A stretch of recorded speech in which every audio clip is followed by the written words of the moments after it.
Welcome back to Fraudology. I'm Carice Hendrick. I'm still getting used to this YouTube thing, and especially doing solo episodes by myself. So bear with me a little bit. Still working on the lighting, doing the best we can here. I have a new light, but it keeps moving. But I'll try to keep it on me. I appreciate your guys' patience. For those of you that are still listening, nothing's really changed for you. But yeah, it's just weird for me to be watching myself talk and think that other people are going to watch myself talk to myself in the computer. Today, I'm going to go through a study that I found really interesting on e-commerce merchants in the fraud landscape specifically, and the convergence of cybersecurity and fraud teams working together, and how that impacts and is directly correlated to success, which we measure success in higher authorizations and lower chargebacks. And a lot of time and I know money was put into that study. And so I'm really looking forward to sharing more about it and going through it with you on today's episode. But first, a couple of announcements or just kind of reminders. If you have not watched the last few interview episodes or listened to the last few interview episodes of Fraudology, you have been missing out on some really good conversations. First, I started off with Mark Porteous, previously the head of fraud at StockX, and we talked about market volatility and how it really impacts marketplaces in some unique ways. Then Tal Yashinov, who has worked for Uber and several other companies in the fintech startup space, joined me, and we talked about AI and AI specific to fraud fighting and how it's changing the game. We've seen a couple of iterations of fraud fighting over the last 20 years, and AI is definitely is the newest iteration of that. And I really enjoy talking with Tal. I honestly enjoy talking with all three of them. But I've known Tal a long time, and I know how good she is at what she does. And I know that the specific things that she's done in her career that we can't really talk about. So I always hang on every word she says because I know she knows what she's talking about. Same goes with Dave G. We could not mention the name of the company that he works for because we just have to go through so many more hoops with PR and communications and everything else. If you do light looking up on, a certain professional social media site, you will probably find that out and be very impressed. He's the guy there for fraud and oversees all of their business lines and everything else. He's worked at Google for over 10 years on some really impressive projects that are well known, and also at Airbnb, and really has a good insight on the future of agentic commerce from his unique vantage point of where he works now, as well as just all of his experiences combined. I actually found myself quoting him the next day when I was on a business call with a company that I advise, talking about how he doesn't think that agentic commerce is going to be big in retail the way that a lot of people think, but that instead it's going to be things, like milk, bread, and eggs. And he really broke that down and explained a different world of agentic commerce than everyone is talking about right now at conferences and everywhere else. It actually influenced some of the direction that we're going for content for Merchant Fraud Alliance, actually, because I think he's right in a lot of ways. And we need to be prepared for that world, not necessarily the one that we have envisioned already. Speaking of MFA, I know it's always hard in our industry because MFA also stands for multi-factor authentication, but now it stands for Merchant Fraud Alliance. I have talked about this on the podcast before. I am directly involved in one of the co-founders of MFA. I am responsible for the content as well as a lot of the speakers, or most of the speakers, and the ambassador program that we have, which is basically our advisory board. I really just wanted to remind everyone that it is now less than 2 months away. It's in Chicago, October 6th and 7th. We will be in the Willis Tower, which is formerly the Sears Tower. I know anyone that lives in Chicago refuses to call it the Willis Tower. The hotels are only a block away. It's so exciting. I've been working on the content and working with the speakers for the last several weeks, and I just can't imagine anyone missing it, to be honest. Especially because of our ambassadors and our, who are basically our advisory board. We have topics on the agenda and conversations that are happening that have never happened at conferences before, at least not formally, right? Maybe they've happened in the hallway a little bit here and there.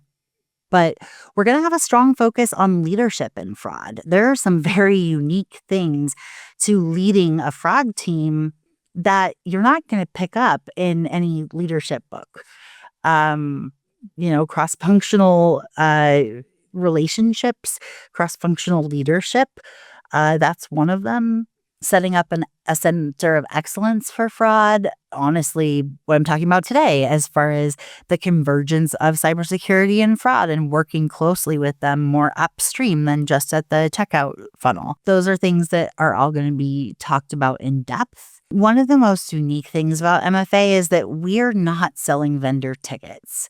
That would be a very easy business model. That would be the safe route. We're not doing that because we want to preserve the conversations between merchants. We do have about 15 solution providers that have been invited and that are attending as sponsors. They're really covering the cost of the event primarily. And so we will have some great solution providers contributing to the conversations because they have some great perspectives, across all different types of merchants. But we're not going to have, 80% of the room be salespeople. That's what merchants have been asking for years, is we just want to have a space to talk to each other without constantly being a target for sales.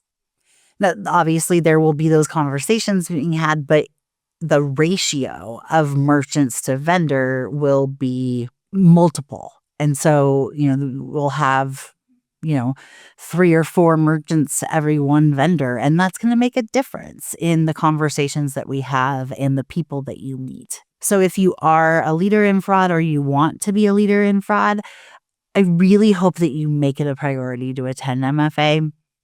We do have a few promotions to help cover the costs. I realize more than anyone, because I'm talking to a lot of you every day, budgets have changed, especially in the second half of 2026. Travel is much more difficult. So we have ways to help you get there if you need to. So reach out to me on LinkedIn and I can share a couple of options that we have. If you want to speak, it's not too late. I do have a couple of openings. That's a good way to get a free ticket. So anyway, I don't want you to have FOMO in October. And I'm really proud of what we're building.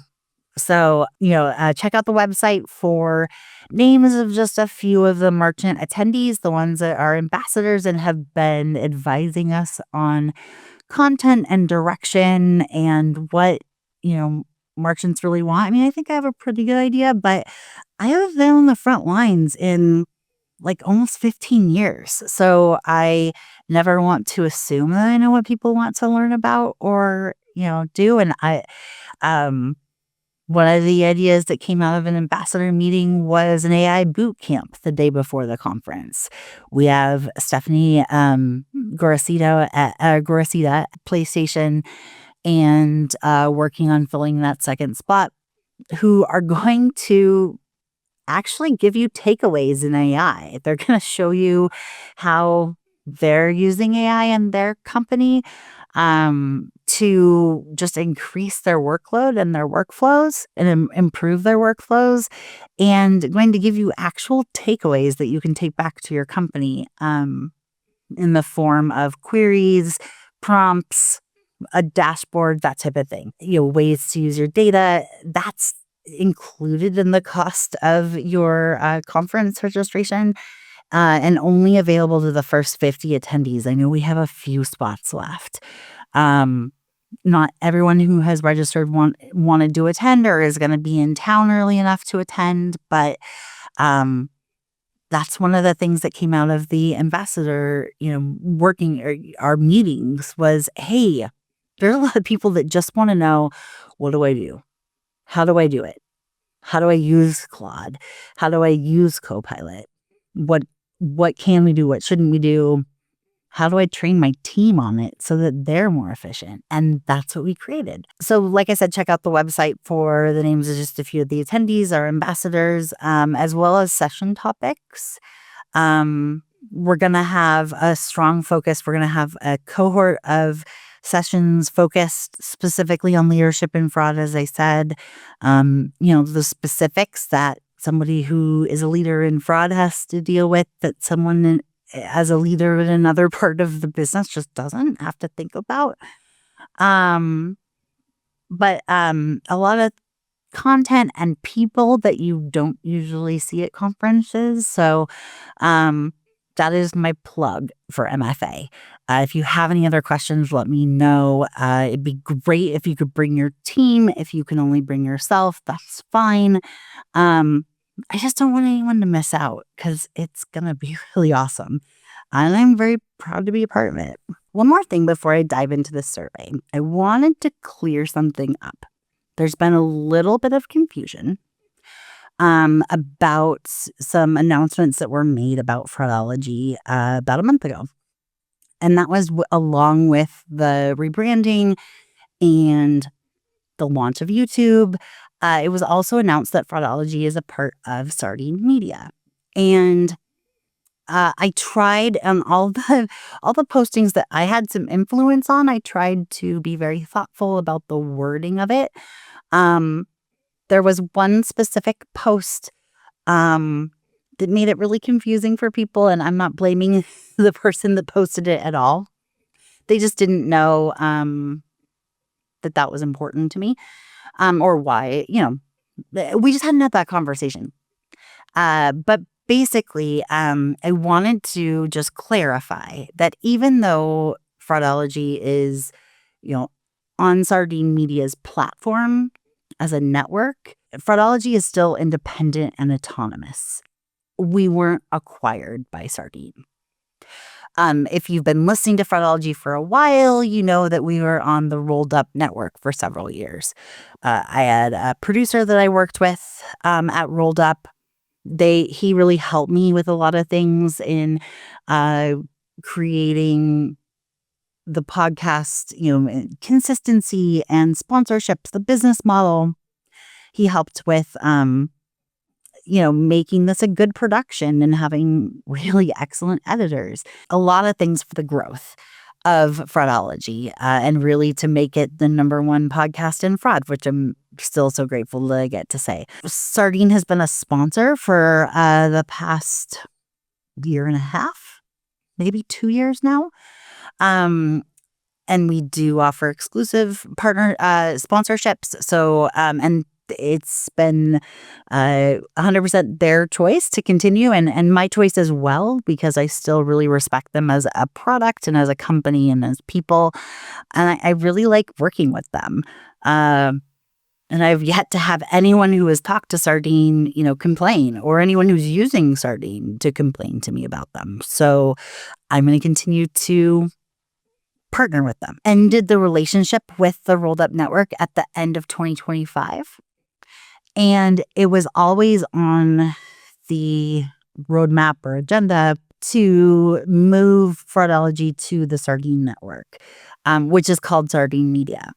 There was an offer to acquire Fraudology as part of Sardine as the company, and they would own that.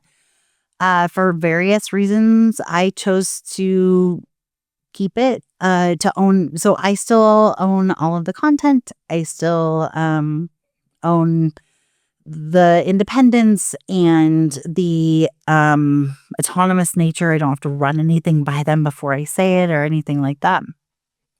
I can talk about other solutions, that type of thing. I mean, it is part of the sponsorship that I not interview competitors, but that's a standard thing in all sponsorships in these type of podcasts.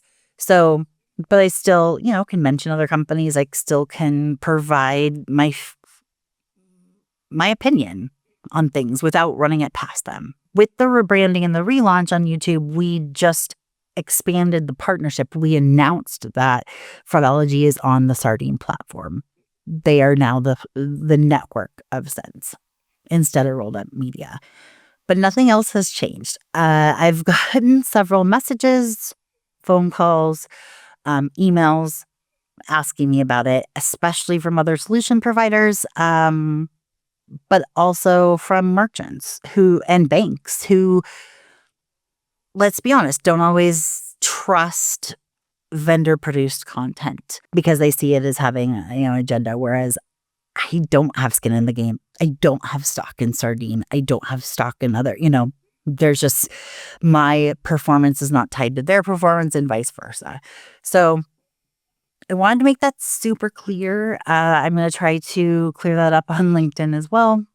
I just know it was a little muddy in how it was framed in some posts. And I just wanted you guys to know that I'm not being censored.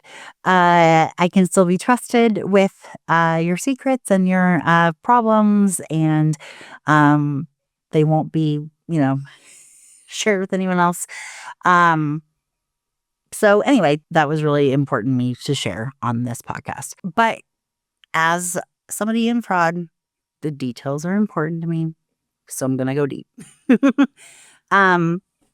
Speaking of that, let's get into the main topic. I wrote a few things on a Post-it note that I was going to put up on my screen, and then I realized it covered up my camera.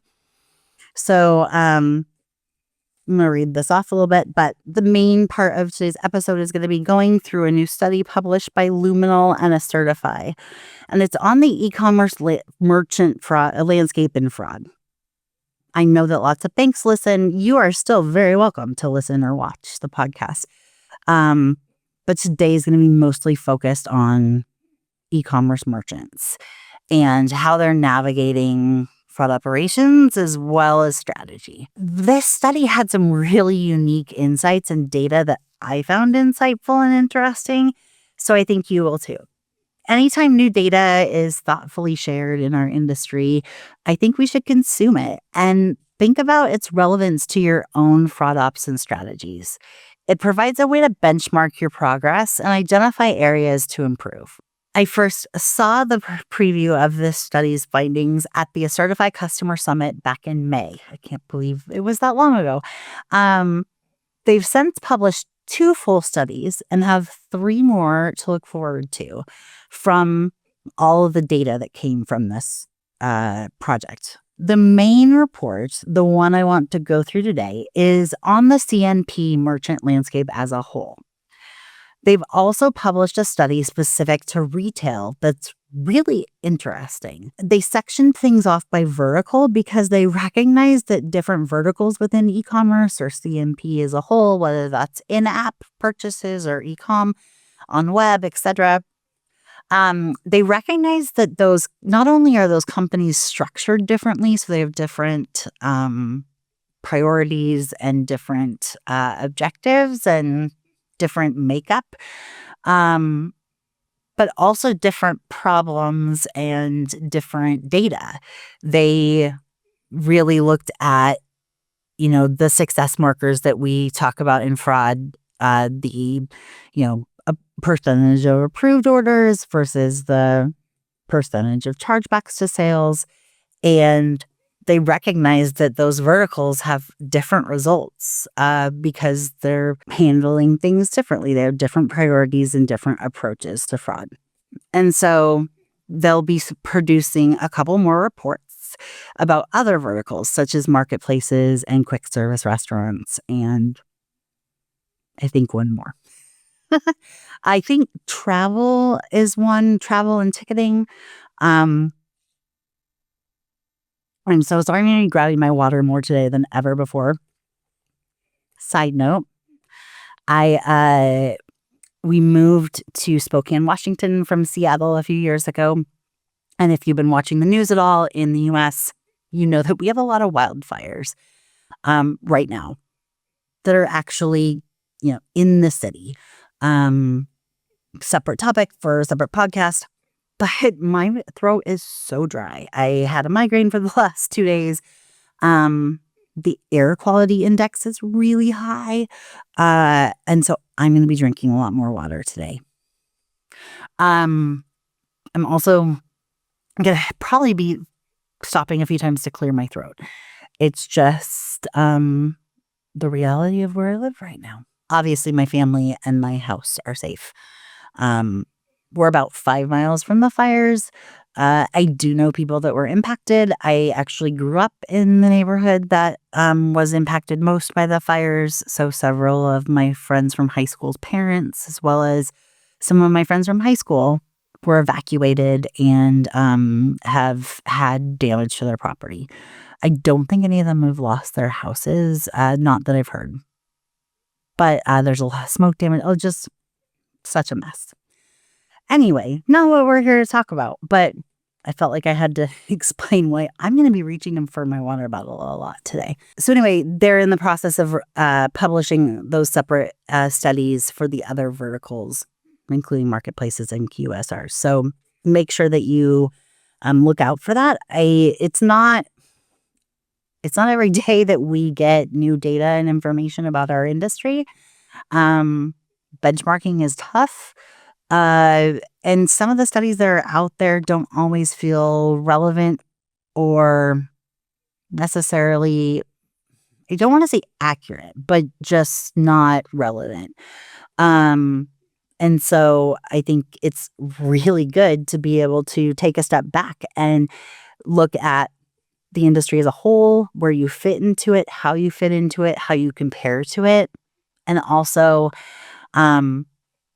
identify ways to improve.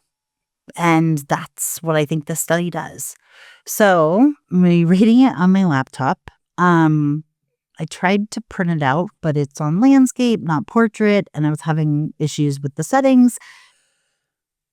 It's always a thing. So I'm going to be reading it this way.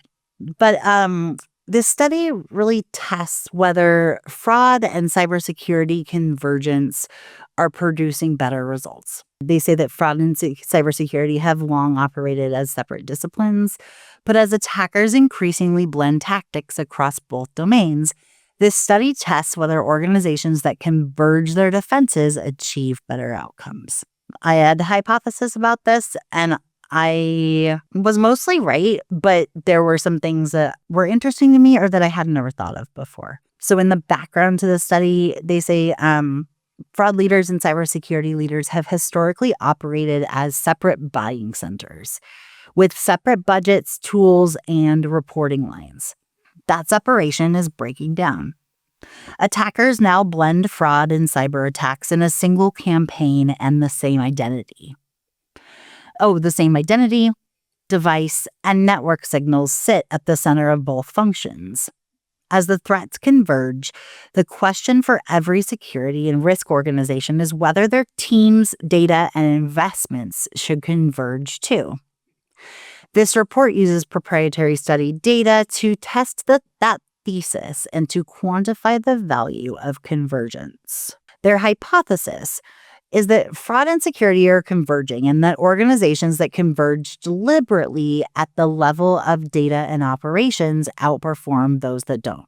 The two buying centers are merging. CISOs are buying fraud tools and fraud leaders are buying cyber capabilities. Operational necessity is driving it. Resource constraints and shared visibility needs, not executive mandates. And the customer experience is the prize. CX improvement, not compliance, is the top justification for converged solutions. I've long talked about, and all my guests on Fraudology have long talked about over the last 6 years, but especially the last 3 or 4, about how fraud signals are moving upstream. We used to just take a snapshot at the time of checkout. All of the data that was input at the checkout page would go to a PSP and or a fraud provider and would be looked at and cross-referenced maybe with some outside third-party data provider. But really, we're just looking at the snapshot, the device that's being used, the browser that's being used. If you were capturing device information, that was what you were capturing, was the time of checkout. Just like this report said, attackers are blending their tactics into single attacks. They're moving upstream. Or they're using one device to enter your website and another device to make a purchase because they're assuming that you're just taking that snapshot. The best analogy I've heard, I think, came from Matt Vega several years ago when he joined Sardine. And that was that, we used to just take a picture at the time. If you make the analogy of someone breaking into your house, they would just take a picture. It would be like taking a picture of somebody entering your house. But what if you had video cameras that could take pictures of them or take video, like constant surveillance of how they're accessing your house and how they're studying your house and what they're observing and just all of those things. And then what they do once they're inside your house. Where do they go first? What do they steal, right? That's the difference between just looking at checkout and just using fraud tools within our fraud domain that we've always had, which was checkout, to using cybersecurity tools such as, device ID and behavior biometrics and the signals that are being passed on from the moment someone enters your website or your app until the moment they're gone and they leave, even to post-purchase if they're asking for a refund. That is a huge difference. That's a huge change. When you have video or constant surveillance into how they are attacking your system and what they're doing earlier on, you may not need to call the bank. You may not need to check the payment method. You might be able to know that they're suspicious before, or you may not need to do a fraud check after the payment goes through because you feel completely good about that transaction and that interaction. You know that the person behind that purchase is who they say they are and that they're using their own payment method. So that's really what we're talking about today. I wanted to talk about the reason for the convergence before talking about the convergence. Fraud attacks are definitely happening further upstream. Think about account takeovers, about bots, about so many different other things, or they're combining them, right? They're, using a bot to do card testing, for example. Let's talk a little bit about the methodology. I'm not going to go into all of it, but I think it's important to understand it. So it's a proprietary survey of 250 qualified security, fraud, and risk leaders to test the convergence thesis. Liminal and Accertify surveyed 250 senior security, fraud, and risk leaders across 5 industry verticals and 3 regions, measuring not just how organizations are structured, but whether convergence actually produces a better fraud performance outcome. So does working with your cybersecurity team or using some of their tools that they use for cybersecurity and vice versa, letting them use some of your tools for fraud, for cybersecurity, or purchasing a new tool and splitting it with cybersecurity, does that actually impact your bottom line? Does that actually impact your fraud performance? That's the question. So the regions were in North America, Europe, and APAC. I know that it was primarily North America. And then the industry verticals, I should have just looked at the next page to be able to tell you. E-commerce, retail, travel, marketplaces, restaurants and QSRs, and entertainment and media. So those will be the 5 studies that will come out. I think marketplaces next after retail. And I'm 90% sure that the retail survey is out. If you can't find it on the Accertify website, it might be because they gave me an early copy. But I think it's out. So if for whatever reason you can't find it, let me know and I'll check with them where to, direct you. What the survey measured. How organizations structure their fraud and security responsibilities, where detection and investments are concentrated across the customer journey, how fraud and cyber teams share data, signals, and decisions, and then real performance. They provide approval rates, chargebacks, and fraud outcomes. If nothing else, you should use this survey to benchmark your approval rates and your chargeback rates and what they call a yes score. That was a new term for me at the conference, and we'll go through that in just a minute. But they tell you how to do the math and, why it's relevant. If nothing else, compare those statistics of your company with those in the study. For nothing else, use it as a benchmarking tool. But I think there's other nuggets in here too. So the threats organizations care about most are hybrid. They cross the fraud and cyber boundary. Payment fraud, bot attacks, and synthetic identity top the priority list across every vertical surveyed. And each of these threats crosses the fraud-cyber boundary in ways that a siloed organizational structure is fundamentally unable to address. The threats so they were asked about their top fraud and cybersecurity threats that are discussed within organizations. Number 1 was payment fraud. Number 2 was bot and automated attacks. Then came synthetic identity fraud, which different companies define that in different ways. So I'm 100% sure how that was defined in the survey. Synthetic identity is typically used in banking and underwriting, consumer lending, etc. So not sure how they were identifying synthetic identity fraud in an e-commerce context, but that was 3rd. Promotional and loyalty abuse was 4th. Social engineering was 5th. This is across all verticals. This changes. I can give you a little preview, at least to the retail survey. This changes dramatically by vertical, what they're most worried about.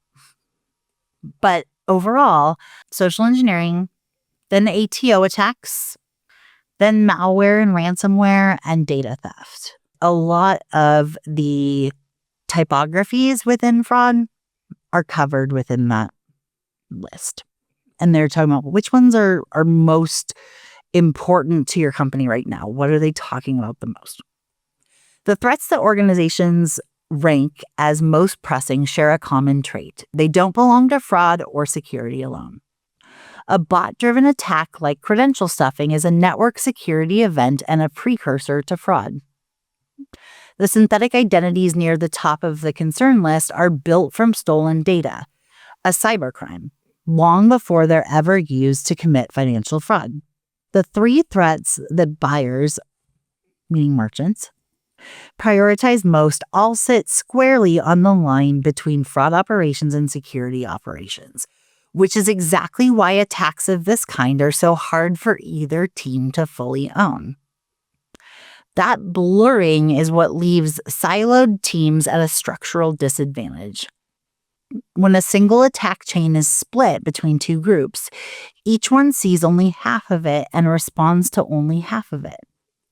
The pattern in the data makes the point. The threats traditionally associated with cybersecurity, like malware, ransomware, and data theft, fall to the bottom of the priority list. Like I said, malware and ransomware and data theft, those were at the bottom of the priority list that I just mentioned. The organizations surveyed aren't running conventional IT security programs. They're running digitally native commerce protection programs, and the hybrid nature of the threats they face is precisely what makes a unified detection model necessary. So, because bots and synthetic ID and loyalty abuse and account takeover and all of these things are crossing the boundaries, they aren't just happening at checkout. We need to go upstream and we need to use cybersecurity signals. Attacks now chain across every stage of the customer lifecycle, and login is the new frontline. Account login has emerged as the most contested control point in fraud prevention, concentrating the highest share of current investment while also leading every other lifecycle stage as the top expansion priority for the year ahead. So they were asked, what they're prioritizing today and what they're prioritizing next year as far as purchasing products, right? Like in an RFP, what type of products are they looking for, or what are they looking to solve with the products that they're looking for? Account login was highest for this year. It was also highest for next year. Then it was checkout, then it was account changes, then account creation, and then post-purchase was pretty far down the list and mostly for next year. The traditional focus on checkout has given way to an approach that spans the entire customer lifecycle, with login emerging as the primary control point. That's because login is where account takeover, credential stuffing, and bot attacks converge, making it a shared problem. The credential stuffing and bot traffic are cybersecurity concerns, while the account takeover and fraudulent access they enable are fraud concerns.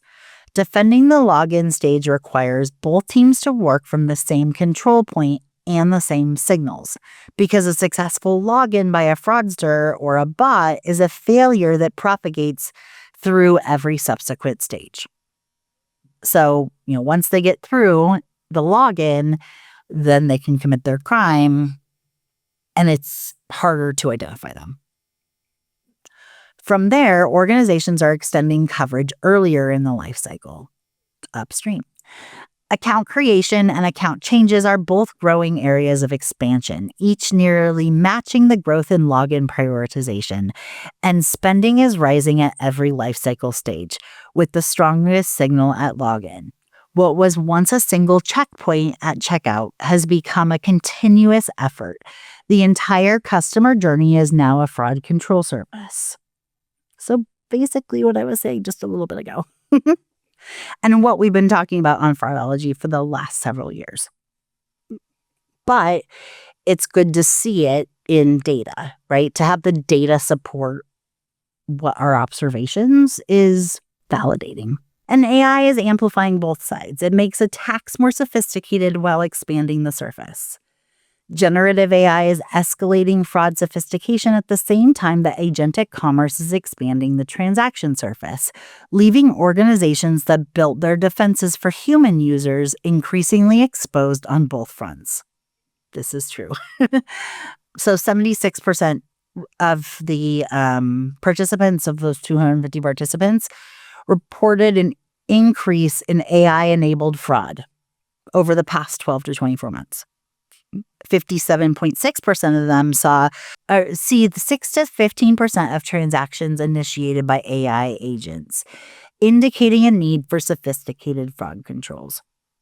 And then 92.8% of them expect agentic commerce to require strategy changes to their fraud prevention approach.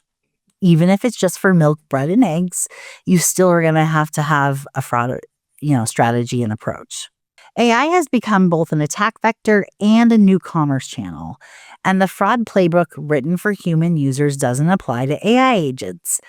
Defending against them calls for new detection logic, new authentication models, and new risk signals. Most organizations recognize this, and 96.4% already have some form of agentic fraud controls in place. Having control is not the same thing as having adequate coverage. 32% admit that those controls only partially address the risk. That space between adoption and confidence is where the next wave of fraud losses will land. And closing it will require teams to build agent-aware defenses together rather than in parallel.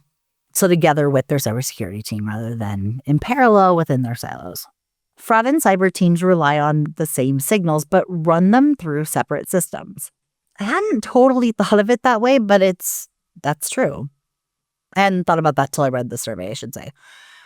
Identity, network, and device signals anchor both fraud and cybersecurity toolkits at nearly identical rates, meaning most organizations are paying for the same data twice and building the same detection logic in two separate places. I think there's a lot of truth to that. Both are collecting device ID, both are, doing bot detection, both are creating, all these other things, you're paying for it twice. That's a good way of looking at it. So they talked about the fraud and cybersecurity team signal reliance and asked the fraud team and cyber teams, and they're almost identical. Both rely on identity and authentication the most. Both rely on network and IP intelligence, device intelligence, behavior signals, and bot detection. So they're both relying on the same signals, but they're ingesting them into different tools and looking at different risks and different risk factors, depending on if they're trying to protect the data that's within the walls of the organization, like cybersecurity's purposes, or if they're trying to protect the money and stop fraud. Both teams ultimately rely on the same core data. The differences in how fraud and cyber teams use signals are marginal.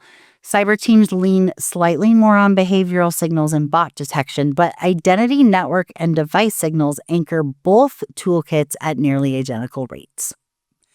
That overlap is exactly why running the same signals through separate platforms is redundant, costly, and prone to blind spots. When a fraud team's device intelligence and a cyber team's network intelligence sit in separate systems, the signal one team catches may not reach the other in time to stop the attack.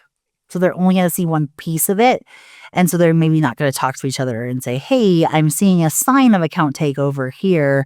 You might see it as payment fraud down there, and vice versa. Yeah, the signal one team catches may not reach the other in time to stop the attack. The organization also ends up paying twice for the same data feeds and building the same detection logic in two places. The heavy signal overlap isn't just a curiosity in the data, it's a direct, measurable argument for consolidating onto a shared platform.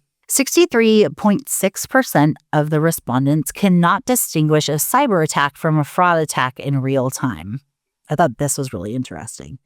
When organizations can only classify a threat after the fact, they cannot route it to the right team, apply the right playbook, or stop the downstream damage that follows, making real-time detection a prerequisite for effective convergence. So, 63.6% of respondents have no way of distinguishing in real time whether an attack is cyber-related or fraud-related.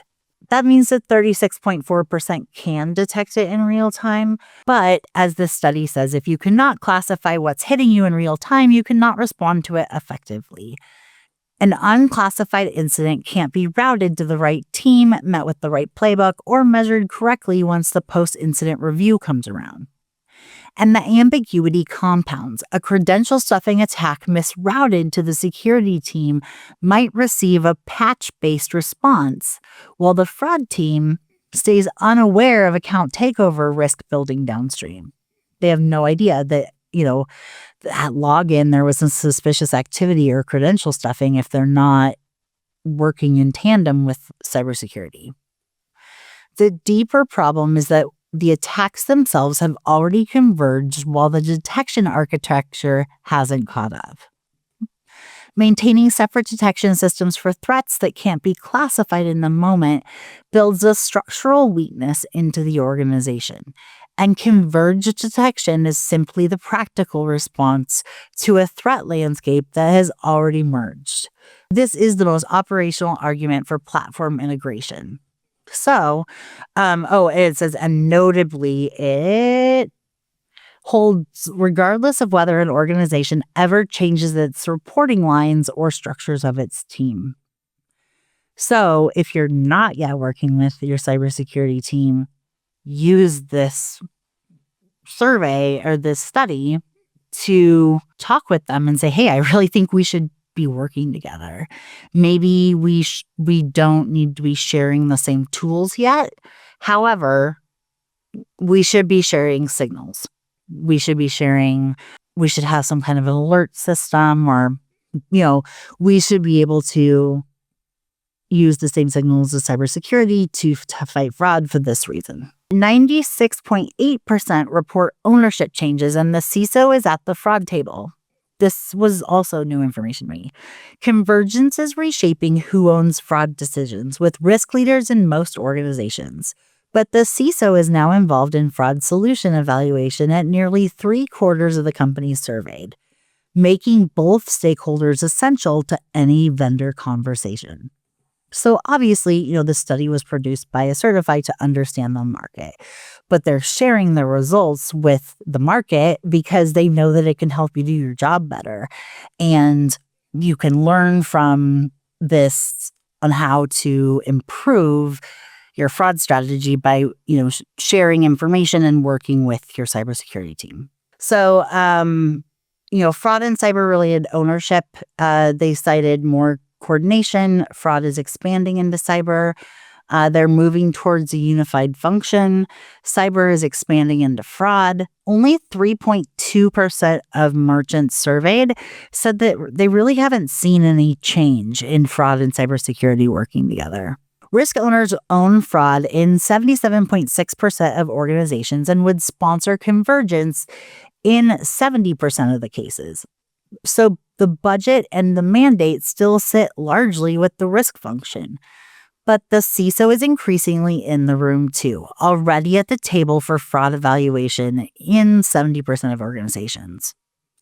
It used to be that when you went through an RFP, you only needed cybersecurity's input at the very end. But the fraud team would select which tool to use, or they would at least very strongly advise. And then you would need legals sign off on the contract. You would need cybersecurity to do their due diligence on the vendor to determine the safety of your customer's data with that vendor. Now, cybersecurity, what this study is saying is that cybersecurity leaders and CISOs are more involved in that first part of an RFP, the part where the decision is made. Once the decision is made, they have to check out the vendor and make sure that their systems are safe and all of that. But they're in the room while those decisions are being made, not just after the fact. Where the CISO doesn't yet lead, the appetite for change is striking. 94.9% expect that stronger CISO involvement would reduce fraud incidents. For solution providers, the implication is hard to miss. Selling to fraud alone or to cybersecurity alone is increasingly inefficient because both stakeholders are now evaluating the same decisions. So this is saying that fraud metrics have a narrow range, requiring historical data to access convergence. So approval rates, chargeback rates, and pass-through rates cluster tightly across all 5 verticals studied, which means the meaningful performance differences between organizations only become visible when you examine how these metrics have shifted over time. So, you look at how your approval rate has moved over time, or how your chargeback rate has gone down over time, your legitimate pass-through, your legitimate customer pass-through rate, your manual review rate. So you're looking at all those indicators and saying, are they going up or are they going down? Are we doing a good job or do we need to invest more? That type of thing. But Accertify and Liminal really think that we should introduce a new metric. A metric that I hadn't heard of before. I mean, I've heard of attack rate, or, all of the things, but I'd never heard of a precise yes score. But they say that it captures both the approval performance and fraud control. Because optimizing approval rate and chargeback rate independently can quietly make the other one worse, a composite metric that captures both dimensions simultaneously is the only reliable way to measure whether an organization is genuinely outperforming its peers. So if you just look at your approval rate or your manual review rate or your chargeback rate, then oftentimes if you improve your chargeback rate, your approval rate goes down. If you improve your approval rate, your chargeback rate goes up. So the math that they say to get to the precise yes score, I probably would have named it something else, but I wasn't asked to, so we're just going to call it what they're calling it. It's the approved dollar volume percentage divided by the fraud chargeback rate percentage. So if you divide the approved dollar volume percentage by the fraud chargeback rate, you get this precise yes score. You can improve your approval rate by letting more fraud through. You can improve your chargeback rate by blocking more transactions. Basically what I just said. Optimizing either number on its own can quietly make the other one worse. The precise yes score captures both dimensions at once. It rewards organizations that achieve high approvals and low fraud together, and it penalizes those trading one for the other. So the score represents the number of dollars approved for every dollar of fraud loss. An organization approving 98% of dollar volume with a 0.25% chargeback rate receives a score of 392. The higher the score, the better your organization is at balancing the two is basically how they explain it. So if you have 98% approvals and 0.25% chargeback rate, you're going to have a score of 392. One that approves 98.5% with 0.15% chargebacks achieves a 657. That means that for you're approving $657 for every $1 of fraud that you're declining. Same approval story, different fraud control. So then they provide the precise yes methodology and score for those verticals. E-commerce retail is highest, with marketplaces being the lowest. When you read, and I hope you do read the retail specific study, especially if you're in retail e-commerce, you'll see just how much those little basis point differences impact the performance of your org, performance of your tools, performance of, your workflows and your processes and the people that you hire and all of that. Convergence produces better outcomes, but the deals are more important than a yes.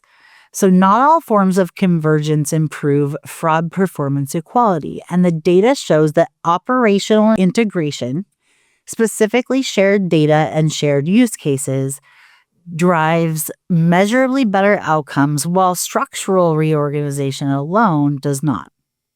So just moving the fraud team under the CISO in an org chart isn't going to improve your precise yes score. It's not going to improve your approvals or your declines or your chargebacks, anything like that. But sharing the data and the use cases through operational integration is going to have a better outcome. They say there's 4 dimensions of convergence that they tested against performance. One is team structure, how fraud and cyber teams are organized. The other is shared use cases. How many use cases the 2 teams share? So are both teams working on ATO?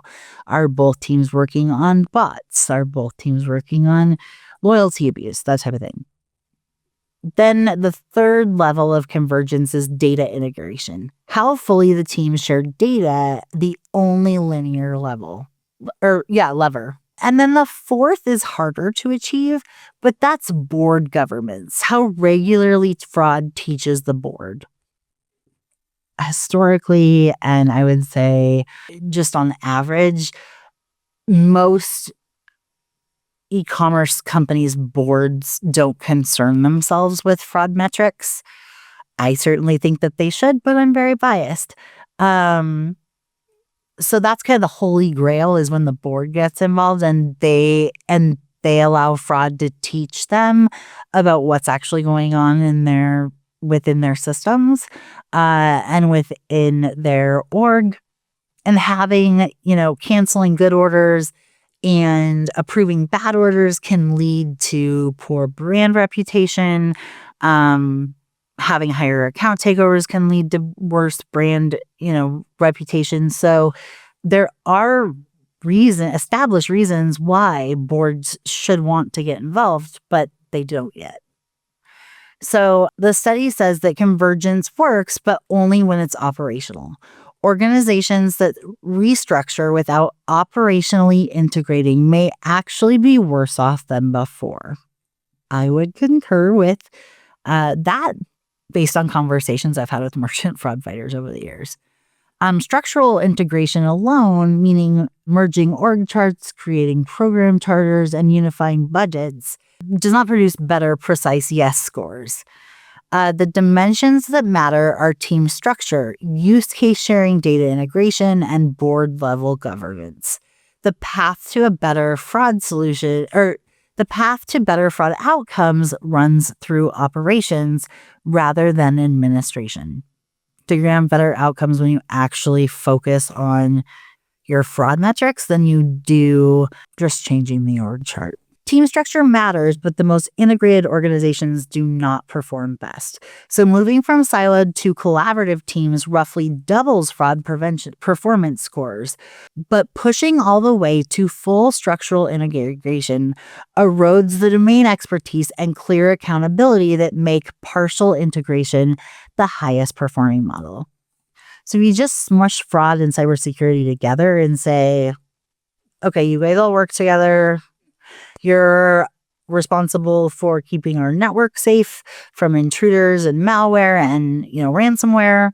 That same group is also responsible for reducing payment fraud and chargebacks while also increasing the approval rate. They're saying that doesn't work. That's not effective on its own. What's effective on its own is the partial integration, where they, partially integrate fraud and cybersecurity. So they work together. Maybe they share the same tools. Maybe they share the same data. Maybe they have meetings on a regular basis and share their metrics and what their concerns are and what the trends are and all of that.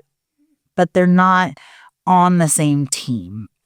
And I think that's good. And I appreciate that they say that if they were, it would erode domain expertise and clear accountability. Who's responsible if you're the same team? Sharing at least 2 use cases across fraud and cyber is the performance tipping point. This might be where I leave off and then highly encourage you to read the rest of the study. But this is a big takeaway. So organizations that coordinate on just 2 shared use cases see a 1.5x improvement in fraud performance scores, suggesting that a targeted starting point delivers most of the benefit that full convergence promises without requiring an all or nothing commitment. So you can get really good performance increases by working together on at least 2 use cases without fully integrating.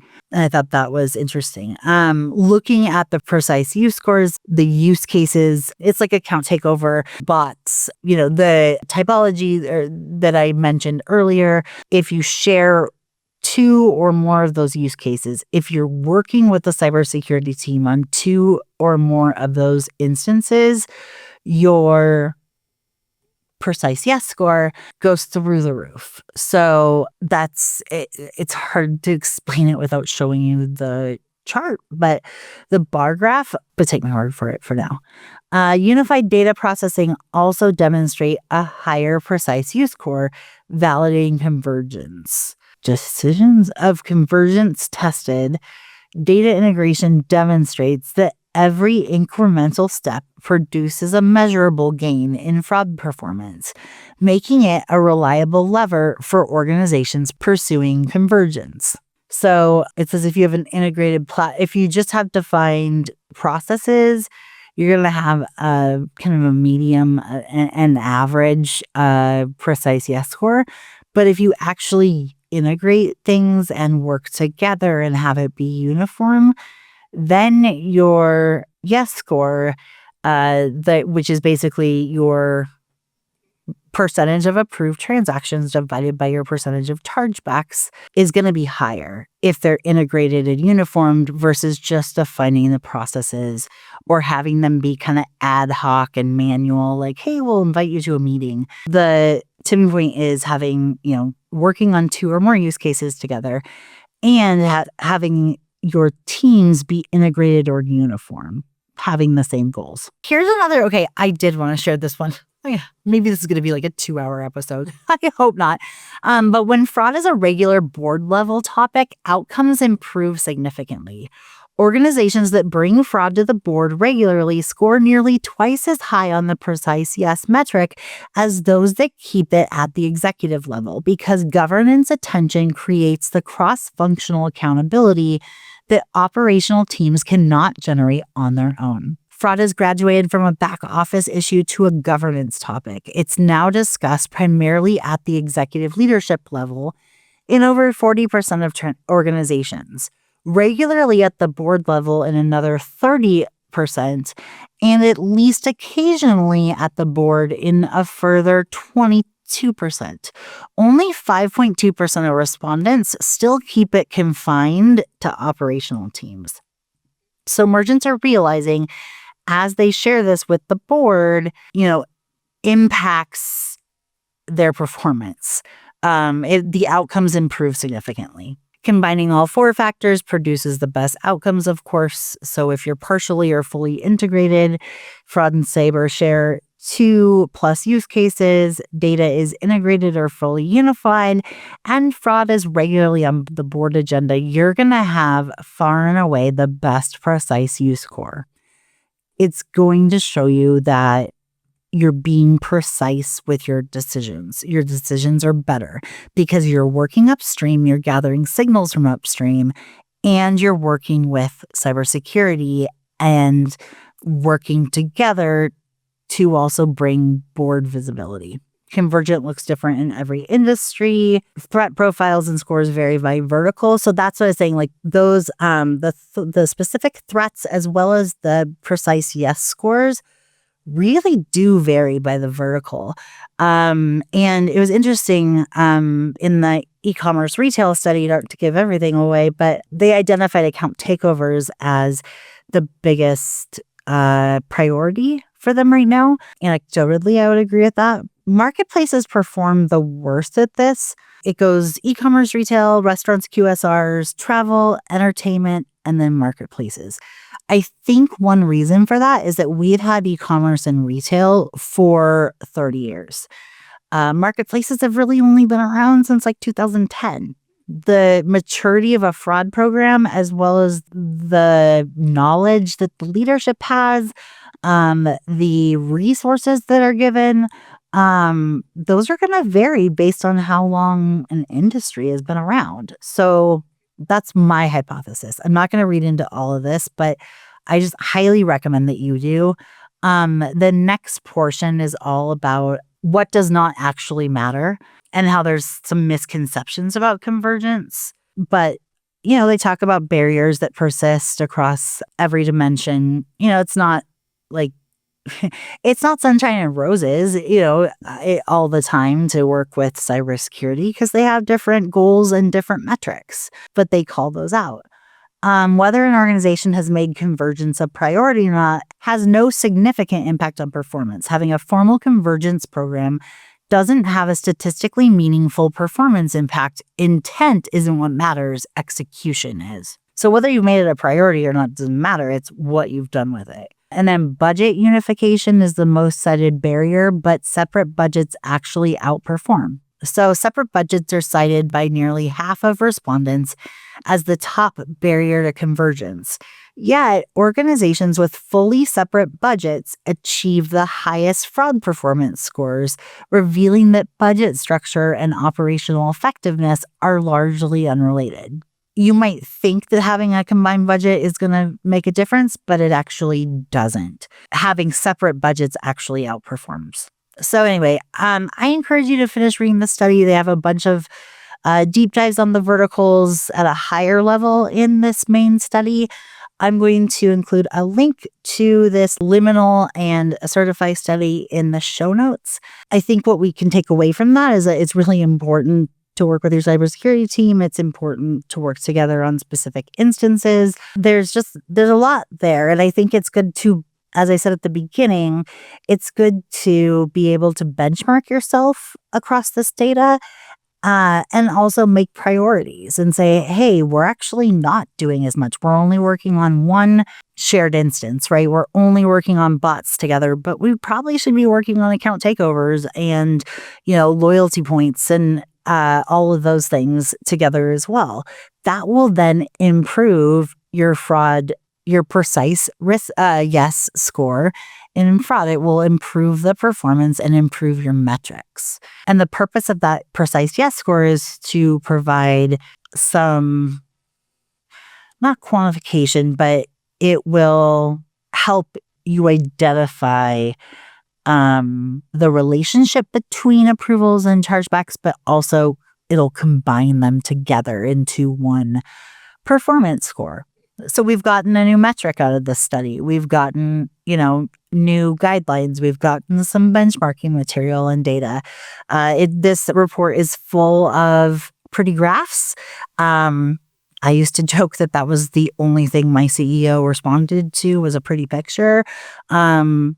So use them, right? Use them as you're telling the story and pitching it within your organization if you don't feel like you're fully balanced on that convergence and working with them. I hope that you also found it interesting. I really did. I really appreciate the Accertify team for making this available to me to deep dive and for doing this study. And actually, Mare from Accertify, along with Krista Porter from Reverb, which is an online marketplace for musicians, will be going over this report, but also talking about it in practice. So not in theory, but not just in theory, but in practice and what that looks like at MFA. So all roads lead to the Merchant Fraud Alliance. I think that this is important to talk about, and the proof in the study shows that it impacts your performance. So it's important to learn more about. All right, you guys, I'm going to stop talking, at least on this recording. I will probably continue to talk today. But I need to drink like a gallon of water. This air is so dry. Anyway, I will have a great guest for you next week. Thank you so much for being a supporter of Fraudology, for subscribing on YouTube, watching on YouTube, for continuing to listen on Apple and Spotify, and for reaching out occasionally when you appreciate something that a guest said or something maybe that I said. I just appreciate you all so much. I thank you for your time, and I look forward to speaking with you more next week.